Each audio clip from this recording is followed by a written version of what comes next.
let's talk about one of the things people say an awful lot around ADHD, and that is we're all a little bit ADHD. The truth is, no, we're not. I'm Nikki Butler, also known as the Autistic Joyologist, and I was diagnosed autistic and ADHD in my mid-40s. I have heard so many people say to me, we're all a little bit ADHD.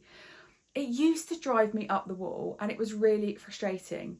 But over the years, I've come to think of it in a slightly different way, and I guess I've softened a little bit, because I don't believe that when people are saying we're all a little bit ADHD, that it comes from a place of malice.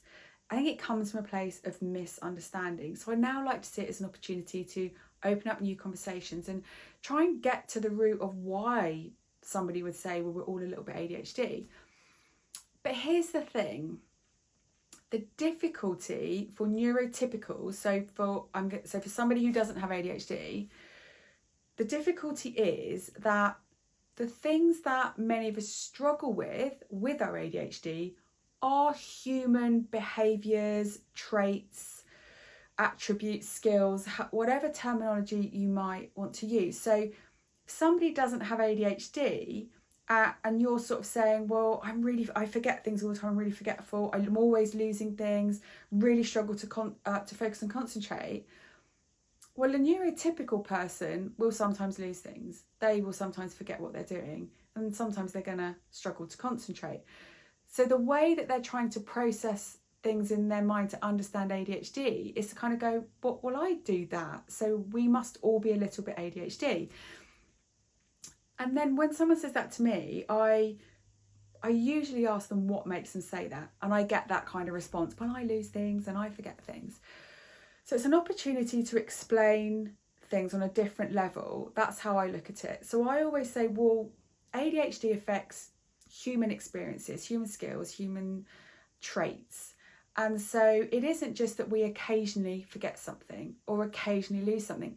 It's something that happens all of the time, and it really has a wild impact on our lives.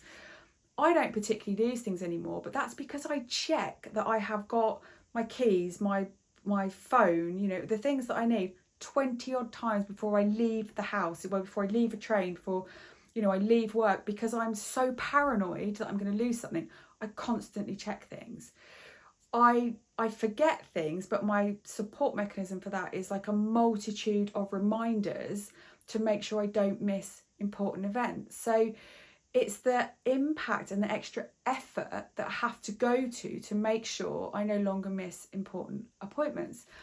And when it comes to focus and attention, it's a real misconception that people with ADHD have a lack of attention. Attention deficit, in my opinion, is just wildly inaccurate.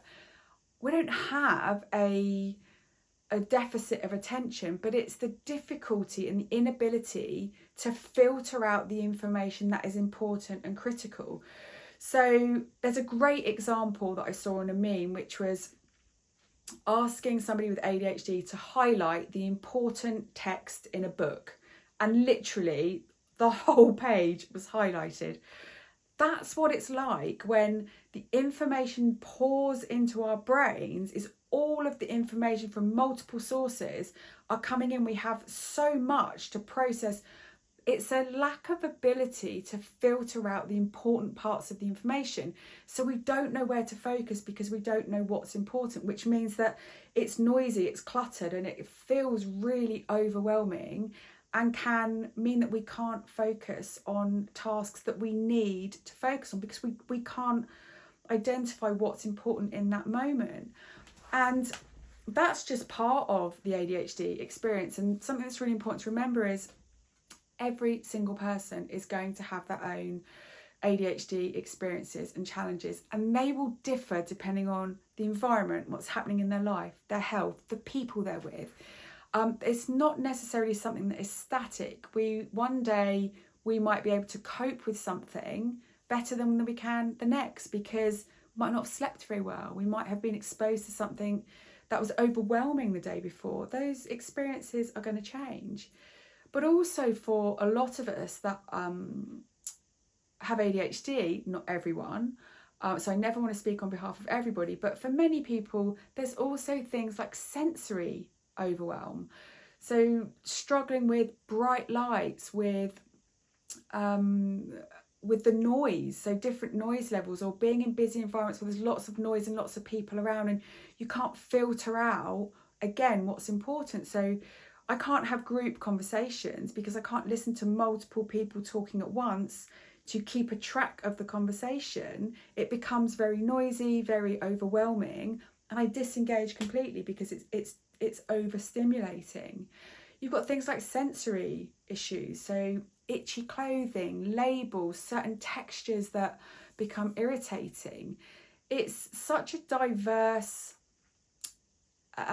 range of experiences when it comes to being ADHD. You know, we talk about concentration and focus, and it very much swings between the hyperfocus of being able to really engage in something that's interesting and I'd just say like achieve a month's worth of work in 2 days. Sometimes it's that powerful and that focus.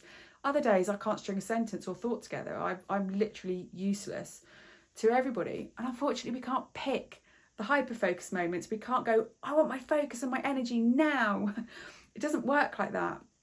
So one of the things that we have to do as ADHDers is to really learn to understand what our own experiences are and the things that help support us, so that we know that we've got the right tools, the right people around us, the right help that minimises the impact and makes our experiences as positive as possible. We also need to know the things that trigger us and challenge us and make things more difficult, and either have the tools and techniques in place to work through that, or be able to ask for support or have some healthy boundaries in place to support it. And so it's very complex. So if you have somebody that is saying to you, we're all a little bit ADHD, I guess something to think about is putting yourself in their shoes and understanding why they think that everybody is a little bit ADHD. And that is usually because they don't necessarily understand that the things that many of us struggle with, or the experiences that we have as ADHDers, are things that every human being will struggle with on some level at some time, but not on a level that has significant impact in their day-to-day living, or their mental or emotional or physical well-being. It doesn't affect them in the same way. I really hope that helps. I like to open up these conversations because I see it as an opportunity to start to share lived experiences, to start to get that shift away from the stereotypes and stigmas that many people still have, because there's a lack of understanding of what it's really like to be neurodivergent and have ADHD, and the additional effort and energy it takes to function in a society that isn't really designed for us. So it does take a great deal of effort for many ADHDers to be able to respond and experience their day in a neurotypical world.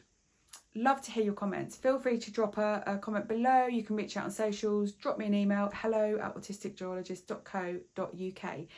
If you have a more succinct way of explaining to others that we're not all a little bit ADHD, and how you would explain that to them, let me know, because this is where we can share those experiences. This is where we can help each other to create a new level of understanding, get rid of the stereotypes, be a catalyst for change, so that as the generations roll on, there is a more inclusive society for everyone. Have a great day, and I'll see you very soon.